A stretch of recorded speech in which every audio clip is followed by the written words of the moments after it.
Good evening, everyone. My name is Casey Esplin. I've been in 4-H for about 10 years now, and I can truly tell you that 4-H has made me the person I am today. It served as the cocoon that has transformed me as the short, fat caterpillar of a boy I used to be into a butterfly. Although many of you might describe me as an ugly moth, but really, 4-H has given me wings that I never thought I'd ever have, and it's allowed me to fly higher than I've ever imagined. I'd like to take this opportunity to tell you all a little bit about my 4-H experience and how I viewed my process of transformation. I'd like you all to close your eyes for a moment. Picture in your mind a long hallway. It stretches for so far you can't see the end of it. There are hundreds of doors on both walls. The walls themselves are white, with green clovers printed systematically along the surface. A green carpet lies on the floor and beckons you towards the end. You feel overwhelmed, wanting to open up all the doors, but not knowing where to start. Now open your eyes. This is how I felt when I first began 4-H. I was just in the 3rd grade. Back then, I was fairly antisocial. I didn't talk much and didn't have very many friends. In fact, I'd rarely speak unless spoken to. I didn't really have very many abilities in life, and most of the time I was in front of the TV with my hands clutching an Xbox controller. I was short, chubby, and inactive. Pretty pathetic, right? Imagine the look on this boy's face when his parents came to him one day and told him that he was going to start raising livestock for the Dixie Junior Livestock Show through 4-H. I was shocked. But, sure enough, 1 month later, I found myself bundled up one December morning on the edge of a pig pen, choosing what hog would be mine. I named her Lily. I spent the next few months taking care of Lily, walking her in the arena, feeding her, caring for her shelter. I grew very close to her. The hard work, though, was a shock to my system. But through the process, I learned about work ethic and diligence and responsibility, and I made many great friends along the way. This was the first door I had been through in the 4-H Hall of Change. Even though the door had been opened for me and I had been somewhat prodded through it, once in, I found myself growing and learning things I never imagined. But little did I know that my 4-H experience was just beginning.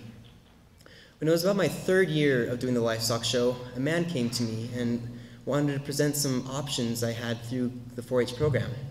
His name was Vernon Parent. He soon extended to me an invitation to join the Junior Teen Council, which is a club that emphasizes teaching leadership skills, communication, giving service to the community, and just having fun. But this was still far out of my comfort zone. Although I'd learned a lot from livestock, I still wasn't very comfortable with other people. But with some encouragement from Vernon, my parents, and my brother, I soon found myself attending the meetings, and again I found myself starting to grow in ways I had never imagined. I found myself back in the 4-H hall. Behind me were 2 doors I had opened and been through and I had grown and learned so much from. But now I had 100 more doors I could open. Beside me stood my loving 4-H mentor who had his hand on my shoulder, and he gave me guidance as to what doors I should open next. And indeed, over the next year, I did open many doors.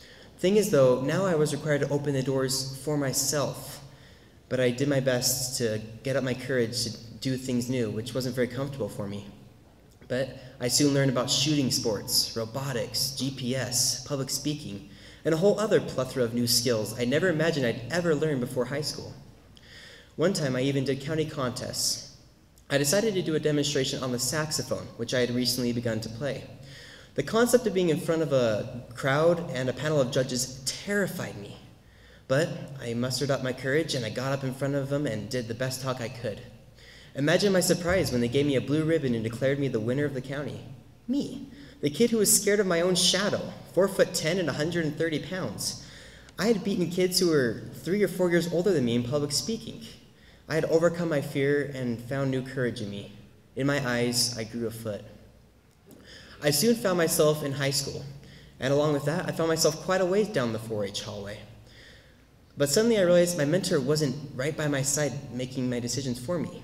He stood back a little ways, urging me forward, telling me I needed to make my own discovery, go on my own journey. And I did my best to do that.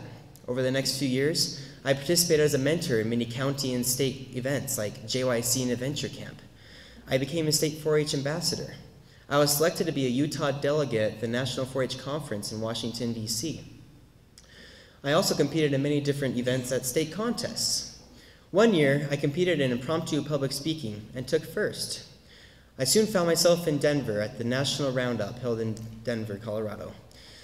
I found myself competing against people who had probably been speaking their entire lives, kids from Arizona, Kansas, Louisiana. But again, I had to muster up my courage, and I stood in front of them and gave the best speech I could. And again, I found myself surprised when they handed me a plaque and declared me the National Grand Reserve Champion. It was then that I realized that maybe I had begun to change, that I wasn't the same person I had been before. At this point, though, I realized that my 4-H journey was coming to an end. I could see the doorway at the end of the hall that served as the exit. But I didn't want to leave yet. I didn't want to leave until I had given something back to the gift that had given me so much. I wanted to chisel my own doorway into the hall, create my own door that other people could follow through for years after I had left. I tried to do this by forming the Washington County 4-H Robotics Tri-Team. With it, I taught several other peers from my high school about 4-H, robotics, and how to teach youth. I made phone calls and flyers, made arrangements at local schools, and soon everything was ready. As a tri-team, we taught several robotics camps after school at a intermediate school for 6th and 7th graders. And we did it all without adult help. Me, the kid who hated talking to other people, now standing in front of a group of 26th graders teaching them how to program robots.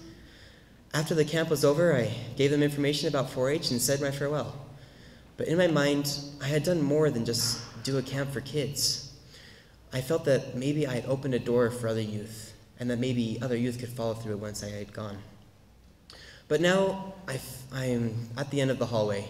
My hand is on the knob that serves as the exit.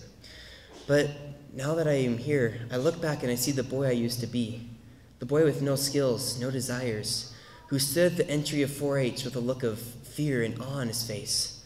And I see the experiences I've had, the skills I've gained, the public speaking I've done over my life, the abilities in technology and communication, and most importantly, the friends I've made over the years.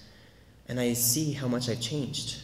But now that I'm here and I've opened that door that's at the end, I realize that this really is not the end. Before me lays a whole other hallway. I can serve as a mentor to other youth as I get older. There's so many doors for me to still open, for myself and for others.